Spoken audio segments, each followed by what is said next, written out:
자, 오늘 말씀을 보니까 아브라함의 아내 사라가 죽었습니다. 사라가 죽고 나서 사라의 시신을 매장하게 되어지는 그 과정, 그 매장되어지는 그 땅을 또 굴을 찾는 과정의 내용들이 오늘 말씀의 내용이에요. 어떻게 보면 23장 전체 1절서부터 20절까지의 분량을 할애하면서 이 사라의 죽음에 대하여 또 사라의 매장지에 대하여 언급을 하고 있습니다. 그래서 오늘 말씀은 사라의 죽음에 대한 의미와 더불어 사라가 매장되어지는 막벨라 굴 거기에 이제 숨어 있는 또 중요한 영적 의미를 우리가 함께 나누는 그런 시간이 됐으면 좋겠습니다. 자, 첫 번째, 1번 같이 한번 읽어볼게요. 다 같이 시작. 우리는 모두 죽는다. 자, 우리 다 뭐 어떻게 된대요? 옆에 계신 분들에게 인사 좀 해주세요. 당신도 죽는답니다. 아니, 뭔 예배를 드리러 왔는데, 무슨 설교를 들으러 왔는데 첫 번째 메시지가 죽는다라고 하니까 좀 어색하지요. 자, 오늘 말씀을 잘 들여다보세요. 자, 사라가 몇 살까지 살았대요? 127세까지 살았대요. 자, 이게 사라가 누린 횟수다라고 이렇게 나와 있습니다. 사실 사라는 아브라함보다 10살 아래입니다. 더 젊은 사람이었어요. 근데 그럼에도 불구하고 아브라함보다 더 먼저 죽었고요. 심지어 아브라함은 몇 살까지 살았냐면 175세까지 살았어요. 그러니까 사라가 죽고 난 뒤에 몇 년이나 더 살았냐면 38년 정도를 더 산 거죠. 어떻게 보면 어림에도 불구하고 더 먼저 죽는 사라의 모습을 보는 거죠. 그래서 우리가 한국 속담인가요? 오는 것은 순서가 있어도 가는 것은 어떤데요? 순서가 없다라는 속담이 있는 것처럼 나이가 많이 먹었든지 아니면 젊든지 상관이 없이 우리는 언제 갈지 모르는 인생을 사는 거라는 거예요. 여러분 깨달으시길 주님의 이름으로 축원합니다. 네. 자, 두 번째 메시지, 오늘 메시지가 조금 길어요. 자, 두 번째, 세 번째까지 있는데 2번 한번 읽어볼게요. 다 같이 시작. 소유하는 것이 아니라 사용하는 것이다. 자, 이게 무슨 내용이냐? 자, 오늘 말씀을 보니까 사라가 죽고 사라를 매장할 묘실을 구입하는 내용들이 굉장히 길게 묘사되어져 있죠. 자, 아브라함이 지금 살고 있는 땅은 주로 헷 족속이 살고 있는 땅이었던 것 같아요. 자, 다시 말하면 지금 살고 있는 땅의 주인이 누구예요, 지금? 헷 족속이에요. 그러다 보니, 헷 족속에게 찾아가서 이야기를 합니다. 이 지역 어딘가는 묻어야 하는데, 매장해야 되는데, 그 땅을 내가 좀 구입했으면 좋겠다라고 이제 이야기를 하는 거죠. 그랬을 때 헷 족속이 뭐라 그래요? 처음에는 공짜로 준다고 얘기를 합니다. 어디든 그냥 고르기만 하십시오. 우리 가운데 당신의 아내를 매장한다고 해서 좀 달라고 한다고 해서 거절할 사람이 없습니다 라고 하면서 그동안 아브라함이 이 헷 족속 사이에서 어떤 영향력을 가지고 살았는지를 볼 수가 있는 대목이에요. 그냥 공짜로 드리겠다고 얘기를 합니다. 그런데 아브라함이 얘기를 하는 거예요. 아니다, 내가 지불하겠다 하면서 뭐라고 얘기하냐면 아브라함이 마음 가운데 생각해 둔 장소가 있는 거예요. 자, 보니까 에브론의 땅, 에브론의 밭, 그리고 옆에 막벨라 굴이 이제 붙어 있는데 에브론이 소유하고 있는 그 밭과 굴을 내가 사기를 원합니다 라고 얘기했더니 에브론도 처음엔 얘기를 해요. 아유, 공짜로 가져가십시오. 그거 얼마나 된다고 그냥 가져가십시오 라고 얘기를 해요. 그랬더니 아브라함이 굳이 내가 값을 치르겠다라고 얘기하니까 에브론이 뭐라 그러냐면 사실은 시세가 한 400세겔 정도는 됩니다. 근데 뭐 안 주셔도 됩니다. 근데 속으로는 줬으면 하는 마음이 있어요, 없어요? 안 받으려고는 말을 하지 말아야죠. 400세겔을 얘기하면서 속으로는 받고 싶은 마음이 있는 거죠. 그랬을 때 아브라함이 굳이 그 400세겔에서 한 세겔도 깎지 않고 그걸 다 주고 그 밭을 사요. 그리고 그 굴을 사가지고 옵니다. 그리고 나서 오늘 마지막 부분의 내용을 보니까 그 막벨라 굴과 그 밭이 아브라함의 소유가 확정이 됐다라고 하는 것으로 오늘 말씀이 끝나거든요. 근데 저는 오늘 말씀을 읽으면서 너무 이상한 게 뭐냐면 하나님의 약속과 아브라함의 현실 가운데에서 큰 괴리감이 있는 거예요. 자, 하나님이 아브라함에게 처음 약속하셨어요. 이 가나안 땅 누구에게 주겠다? 야, 이거 네 거다. 아브라함에게 준다라고 말씀하셨잖아요. 심지어 아브라함하고 롯하고 헤어질 때의 내용을 보면 네가 보고 있는 이 모든 땅을 너뿐만 아니라 너 후손들에게 내가 다 줄게. 보이는 땅 다 네 거야 라고 말씀하셨는데 오늘 말씀을 보니까 아내 사라 하나를 매장할 만한 땅이 없는 거예요. 이렇게 말이 안 돼. 이해되어지지 않는 이 상황 가운데서 이 상황을 이게 어떻게 해석을 해야 되느냐. 자, 이 내용은 사실 성경 안의 질문은 성경으로 해석을 해야 돼요.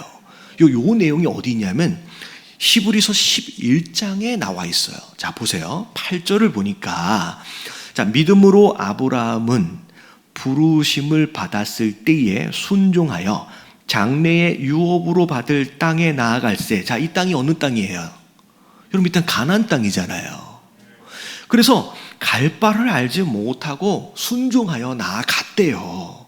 근데 구절을 보니까 믿음으로 그가 이방 땅에 있는 것 같이 약속의 땅에 거류하여, 여기서부터 이제 현실이 시작되는 거예요. 분명히 약속의 땅으로 주셨는데 지금 그 땅에 살고 있는 아브라함은 뭐처럼 살고 있다? 아니, 이방인처럼 살고 있는 거예요. 아니, 네가 여기 땅의 주인이야 라고 하나님 약속하셨는데, 그래서 그 땅에 왔는데 살고 있는 현실을 보니까 마치 이방의 땅에 살고 있는 것처럼 그렇게 얹혀 살고 있는 상황이 되어지는 거죠. 동일한 약속을 얻어 유업으로 받은 이삭도 마찬가지예요. 심지어 야곱까지도 정착이 된 게 아니라 어디 살았대요? 장막에 살았대요. 다시 말하면 언제든지 상황이 되면 거두고 떠날 수 있는 그런 모양새로의 삶을 살았다는 거예요. 이게 지금 아브라함의 현실입니다. 약속하고 어딘지 모르게 좀 다르잖아요. 근데 자, 중요한 건 이렇게 이해할 수 없는 이런 상황 가운데서 도대체 아브라함은 무슨 생각을 가지고 살았을까?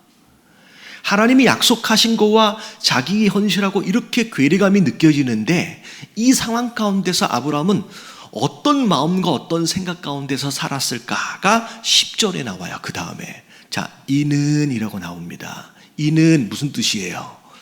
왜냐하면 이란 뜻이에요. 왜 약속하신 땅에서 이방인처럼 언제든지 옮겨 다녀야 할 수밖에 없는 장막 생활을 왜 할 수밖에 없었느냐? 아브라함의 이유가 있어요. 그가 하나님이 계획하시고 지으실 터가 있는 뭘 바라봤다? 성을 바라봤대요. 자, 여기서부터 시작이에요. 왜 약속하신 그 가나안 땅에서 이방인처럼 살았느냐? 아브라함은 눈에 보이는 가나안 땅을 바라본 게 아니에요. 자, 뭘 바라봤대요? 하나님이 계획하시고 지으실 터가 있는 성을 바라보고 살았기 때문에 그냥 장막 생활 가운데서 그냥 살았다는 얘기예요. 근데 중요한 건 도대체 이 성은 뭘까?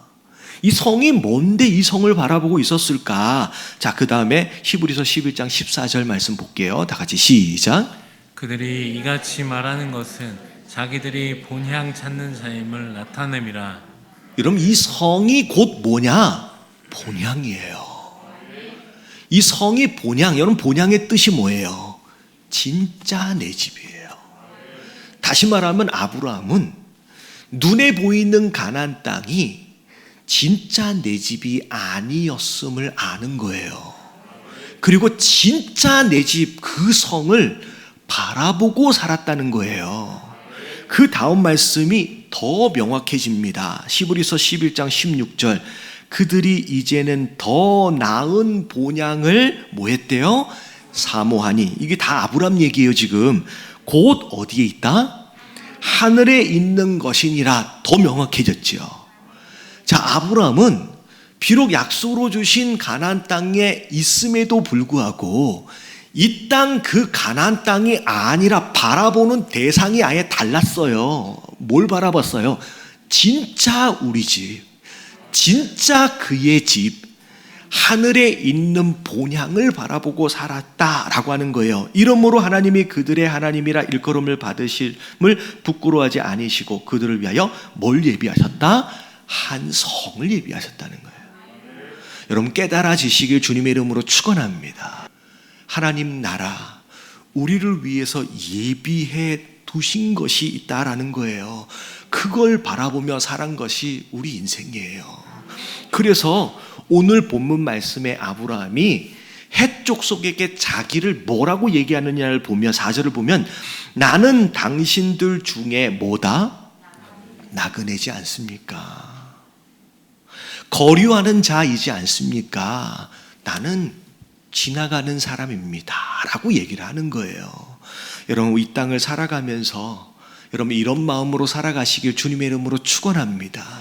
이 땅의 것에 지나치게 집착하여 매달려 살아서는 안 된다는 얘기예요. 안 된다는 얘기예요. 근데 중요한 건 그 다음 말씀이에요. 아브라함이 헷 족속에게 나는 나그네입니다 라고 소개를 했지만 헷 족속은 아브라함에게 뭐라고 얘기하느냐? 6절 말씀만 읽어볼게요. 위에 부분만 시작. 내 주여 들으소서. 당신은 우리 가운데 있는 하나님이 세우신 지도자이시니. 자 보세요. 분명히 여긴 우리 집이 아니에요. 그냥 나그네처럼 지나가는 겁니다. 그런데 이 세상이 아브라함을 향하여 뭐라고 얘기하냐면 당신은 우리 가운데 있는 하나님이 세우신 지도자입니다 라고 얘기하는 거예요. 이 얘기는 뭐냐면 그냥 나그네처럼 지나가야 하는 땅이지만 그냥 지나가기만 하는 인생은 아니라는 거예요. 이 땅에서 우리가 해야 하는 그 무엇인가의 사명이 있다라고 하는 것을 여러분 잊지 마시길 주님의 이름으로 축원합니다. 내게 아니에요. 내게 아님에도 불구하고 이 땅 가운데서 살아가야 할 우리가 이루어야 할 사명이 있다는 거예요. 그 지금 아브라함은 그 사명을 하나님이 세우신 지도자로 지금 감당하고 있는 거예요. 그래서 여러분 이스라엘은 땅에 대한 법이 소유하는 법이 아니에요. 무슨 이게 우리 구약을 쭉 보면 땅을 누군가가 소유하게 돼 있지 않습니다. 법 자체가. 그냥 뭐 하면 되는 거예요? 사용하는 거예요. 그래서 서로 어떤 일로 인하여 땅을 사고 팔 때 소유권이 왔다 갔다 하지 않습니다. 사용권이 왔다 갔다 해요. 이게 이스라엘의 땅에 관련된 제도입니다. 다시 말하면 하나님께서 의도적으로 영적 의미를 담아두신 거예요. 여러분 이 땅은 우리가 소유해야 할 곳이 아니라 하나님이 우리에게 주신 사명을 위해서 뭐 하면 되는 거예요? 사용하면 되는 거예요. 여러분 돈이 있어야 돼요? 없어도 돼요? 여러분 돈은 있어야 됩니다.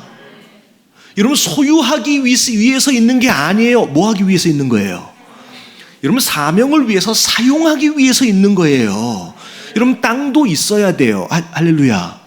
우리 교회 그래야 교회를 짓죠. 근데 중요한 건 뭐냐면 내가 소유해서 무엇인가를 성을 짓기 위함이 아니에요. 여러분 사용하기 위한 거예요.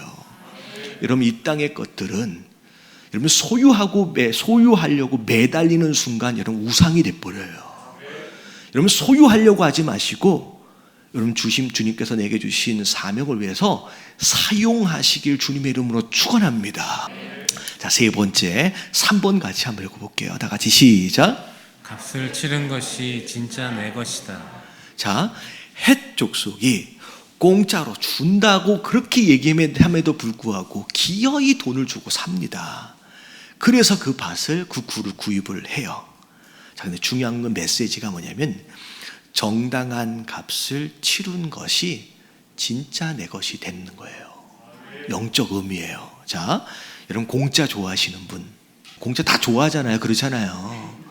어딜 가서 왜 저렇게 줄을 서 있을까 했더니 공짜로 뭐 주니까 그냥 아침부터 그냥 줄을 서 있는 거예요. 여러분 공짜 싫어하는 사람은 없는 것 같아요. 근데 여러분 성도는 공짜를 좋아하면 안 된답니다.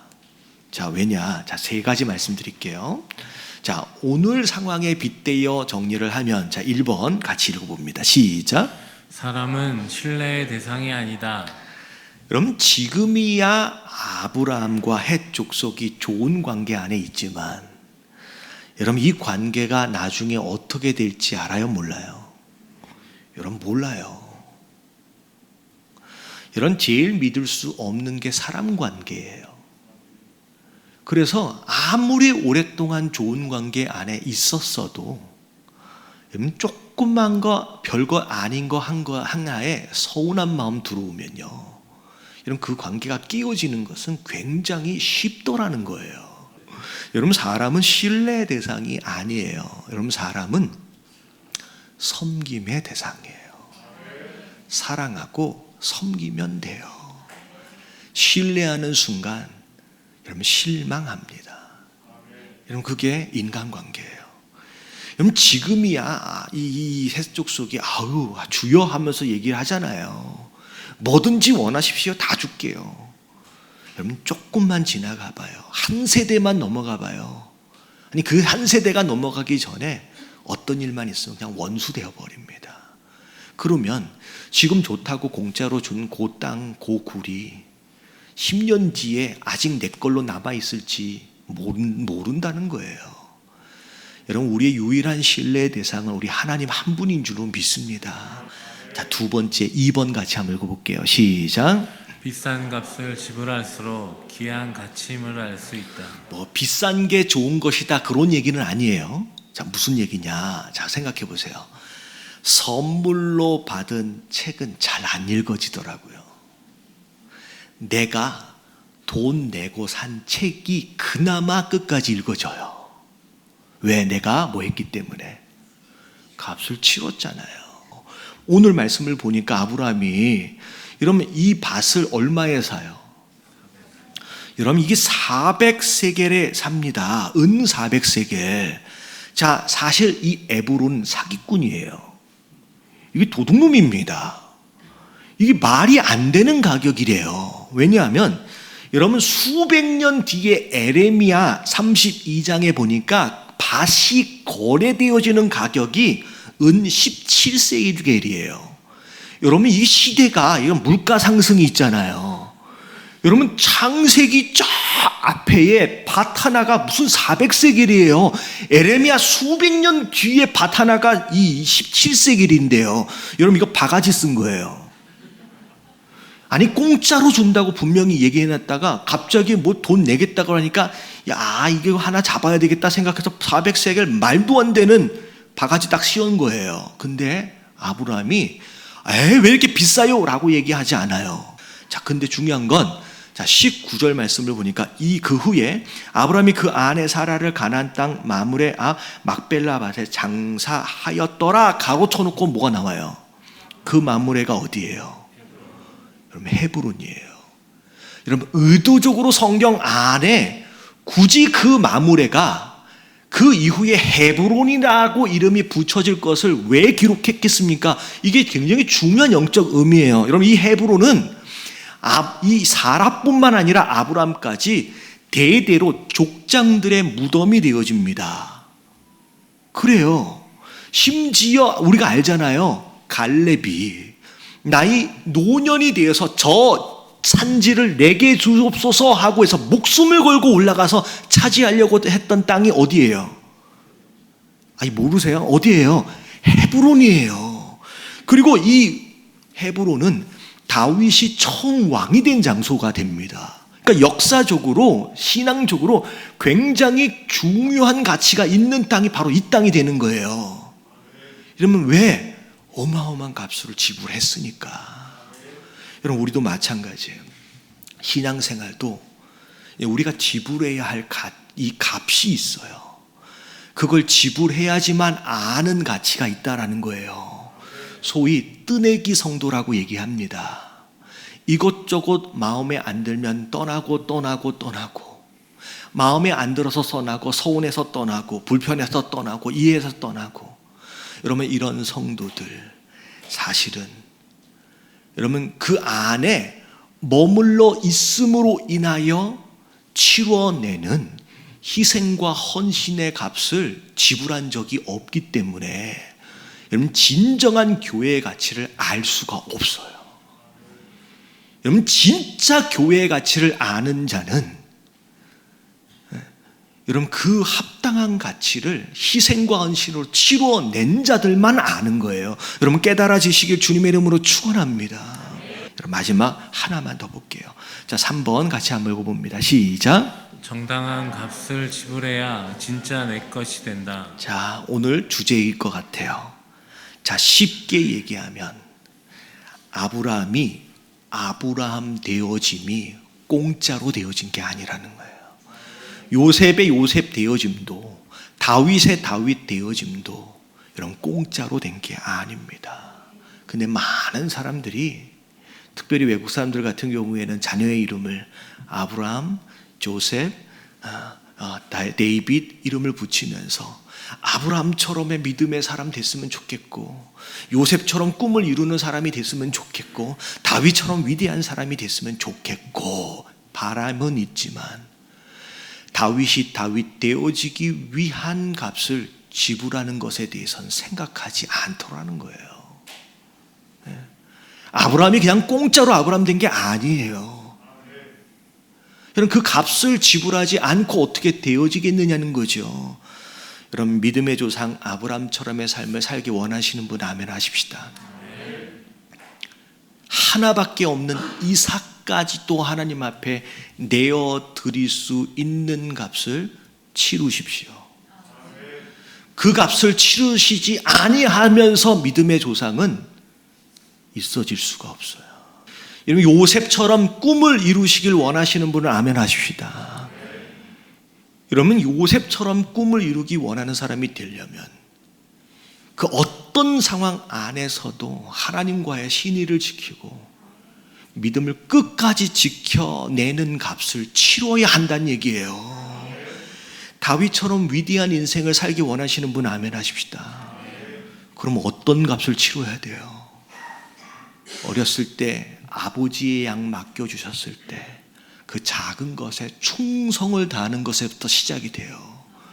그리고 자기를 죽이려고 쫓아다니는 사울 왕 그 상황 가운데서도 끝까지 하나님에 대한 신앙을 놓치지 않는 정직한 자, 하나님을 정말 지극히 사랑한 자. 이런 골리앗이 이런 만만해서 다윗이 나가서 싸운 게 아니에요. 화가 나서 견딜 수가 없는 거예요. 어찌 저 이방인이 내가 믿는 이 하나님, 내가 사랑하는 이 하나님을 욕되게 할 수 있느냐라고 하는 것에 분노를 참지 못해서 목숨을 걸고 나가는 그 하나님에 대한 신실함, 그 하나님에 대한 사랑이 그 싸움을 가능하게 한 거예요. 그 값을 치르고 난 뒤에 다윗이 되더라는 거예요. 여러분 깨달아지시길 주님의 이름으로 축원합니다. 오늘 이 말씀을 듣는 누군가는 하나님이 예비하신 그 무엇인가를 위하여 값을 치르고 계시는 분들도 있습니다. 그리고 아직은 아니더라도 그 무엇을 위하여 앞으로 값을 치러야만 하는 누군가가 있을 수 있어요. 하지만 여러분 피하지 마십시오.